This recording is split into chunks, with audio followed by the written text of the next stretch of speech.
Have you ever played music on your iPhone, then started recording a video, and the music suddenly stops?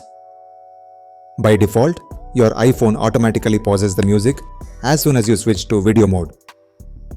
But there is a hidden setting that can let you play music and record video simultaneously. Let me show you how.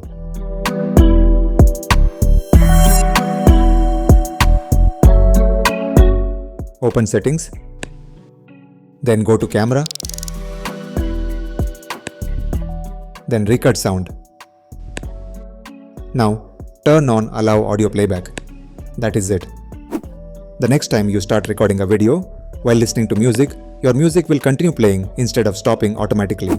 This is great when you are recording Instagram Reels, YouTube Shorts, or just filming casual videos and want to keep listening to your music while you record.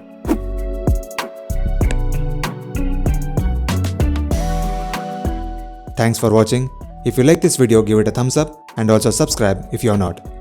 If you have any questions, please drop a comment. I will be happy to answer them. I will see you on the next one. Until next time, take care.